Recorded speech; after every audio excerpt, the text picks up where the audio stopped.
গল্প ভার্সিটির সিমের আপুর সাথে প্রেম। ফাহিম প্রথমবার ভার্সিটিতে পা রাখল। তার চোখে মুখে এক নতুন জীবনের উচ্ছ্বাস, তবে একই সঙ্গে কিছুটা ভয়ও। র্যাগিং, নতুন পরিবেশ, সবকিছু নিয়ে সে একটু নার্ভাস ছিল। ক্লাস শুরু হওয়ার আগেই সিনিয়ররা বলে দিল, যাও সিম ডিস্ট্রিবিউশন সেন্টারে গিয়ে সিম নাও, সবার জন্য ফ্রি। ফাহিম চুপচাপ লাইনে দাঁড়াল। সবার সামনে বসেছিলেন এক সুন্দরী আপু, একটা স্মার্টফোনে ব্যস্ত। তিনি মাঝেমধ্যেই কাউকে কিছু জিজ্ঞাসা করছিলেন আর হাসি দিচ্ছিলেন।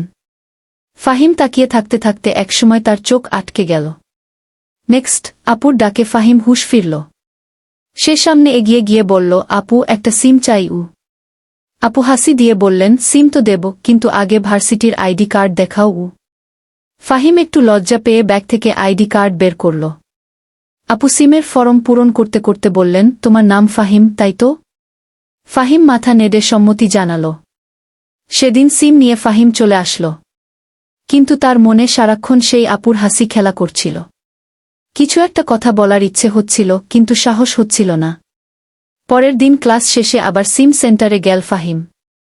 আপু তখনও বসেছিলেন। ফাহিম একটু সাহস করে বলল, আপু সিমটা কাজ করছে না। আপু অবাক হয়ে বললেন, আসলে সিমের সমস্যা নেই, এটা ঠিকভাবে চালাতে হয়। তুমি কি জানো কিভাবে অ্যাক্টিভ করতে হয়? এভাবেই কথাবার্তা শুরু।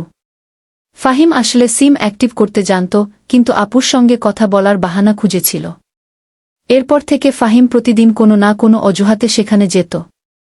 কিছুদিন পর একদিন আপু নিজেই বললেন, তুমি কি প্রতিদিন সিমের কাজেই আসো, নাকি অন্য কোনো কারণ আছে? ফাহিম লজ্জা পেয়ে বলল, না মানে আপুর সঙ্গে কথা বলতেই ভালো লাগে। আপু একটু চুপ করে রইলেন। তারপর হেসে বললেন, ঠিক আছে, তবে সিমের বাহানা ছেড়ে সরাসরি বলো। আর এক কাজ করো, আমার নম্বর নিয়ে নাও। সিমের জন্য না, কথা বলার জন্য। এভাবেই তাদের বন্ধুত্ব গভীর হতে লাগল। ভার্সিটির প্রোগ্রামে, টিফিন ব্রেকে, এমনকি লাইব্রেরিতে তারা একসঙ্গে সময় কাটাতে শুরু করল। তাদের সম্পর্ক নিয়ে কথা ছড়িয়ে পড়ল। বন্ধুরা মজা করে ফাহিমকে কুসিম লাভার বলত। কিছু সিনিয়র এ নিয়ে কথা শোনাত। একদিন আপু বললেন, ফাহিম, মানুষ যা খুশি বলুক, তুমি কি এগিয়ে যেতে চাও? ফাহিম দৃঢ়ভাবে বলল, আপু আমি আপনাকে পছন্দ করি। শুধু মানুষের কথায় থেমে যাব না। গ্র্যাজুয়েশনের দিন ফাহিম সবাইকে চমকে দিয়ে বলল, আপু আজ আপনার জন্য একটা কথা বলতে চাই।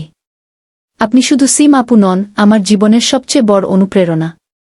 আপনাকে আমি সারা জীবন পাশে চাই। আপু মঞ্চে উঠে বললেন, ঠিক আছে, তবে একটা শর্তে, তুমি আমাকে আপু না ডেকে নাম ধরে ডাকবে। তাদের প্রেম সেদিন ভার্সিটির সবার সামনে পরিণতি পেল।